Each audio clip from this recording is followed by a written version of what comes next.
Hai hai hai, kali ini aku kenalkan deh jajanan yang satu ini. Kira-kira apa ya? Yuk kita intip bahannya. Bahannya hanya 2 item saja, yaitu kacang tanah yang sudah disangrai dan dibuang kulitnya lalu digiling kasar. Dan satu lagi yaitu coklat batang yang saya pilih yaitu dark coklat yang ukurannya 1/4 kilogram. Begitu pula dengan kacangnya yaitu 1/4 kilogram. Jadi perbandingannya adalah 1:1 dan bisa juga ditambahkan dengan kacang yang sudah jadi atau kacang sangrai yang sudah dijual di pasaran. Sedangkan untuk toppingnya bebas, mau pakai topping apa aja, tapi kali ini saya pakai topping choco chips dan sprinkle. Kebetulan hanya itu aja sih yang masih di dalam kulkas stoknya. Oke lanjut, kemudian untuk alasnya atau tempat membentuknya saya gunakan cup untuk kue nastar. Nah ini cup yang kecil-kecil ini berwarna-warni dan cantik-cantik jika dibentuk di atasnya.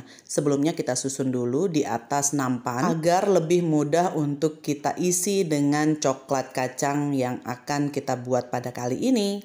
Nah setelah selesai disusun, waktunya kita untuk menaburkan kacang sangrai yang sudah ditumbuk tadi ke dalam coklat yang sudah dilelehkan dengan cara ditim.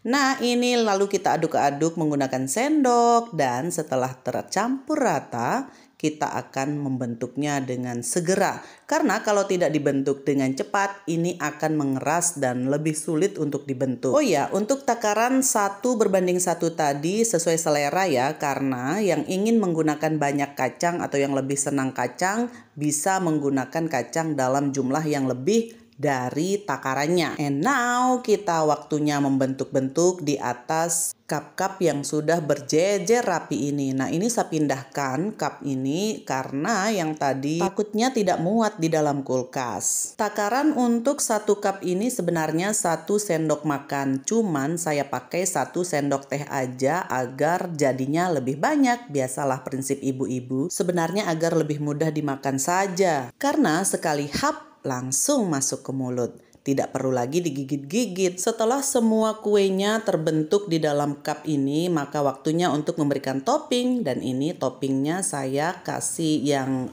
coklat chips dan sprinkle. Sekali lagi toppingnya sesuai selera ya, tidak perlu harus sama dengan resep saya ini. Dan pemberian toppingnya pun harus cepet-cepet sebelum adonannya atau kuenya ini mengeras. Karena kalau sudah mengeras tentunya toppingnya tidak bisa bersatu dengan biskuitnya. And then setelah semuanya selesai diberikan topping, waktunya kita memasukkannya ke dalam kulkas. Karena apa? Karena dengan memasukkannya ke dalam kulkas, dia akan lebih mengeras dan bisa tahan lama untuk dikonsumsi. Sebenarnya bisa juga sih diangin-anginkan saja di luar atau di suhu ruang, hanya saja beberapa saat kemudian coklatnya itu bisa lembek atau meleleh sendiri. So, lebih aman simpan di kulkas. Dan ada orang terciduk nih.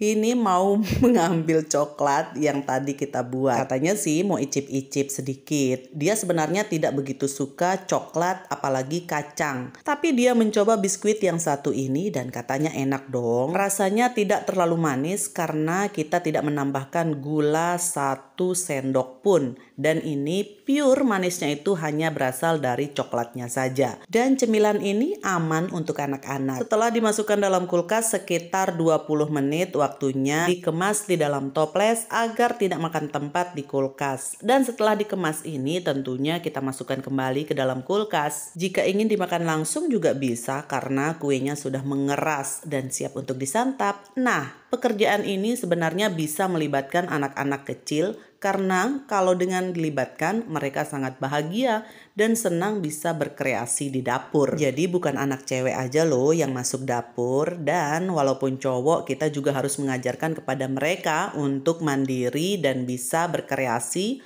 dimanapun. Karena jika disibukkan dengan hal-hal yang sekecil ini, mereka menjadi lupa akan gadget, akan TV, dan pengaruh teknologi lainnya. Dan terbukti dong, anak ini yang super duper cuek bebeknya dengan tekun mengisi 1 persatu kue ke dalam toples, lalu setelah toplesnya penuh, ia memasukkannya kembali ke dalam kulkas. Good job, Iyeng. I'm so proud of you. Dan selamat menikmati coklatnya. Oh ya, sebelum berakhir, ini juga bisa menjadi ide jualan atau ide cemilan di rumah karena murah meriah.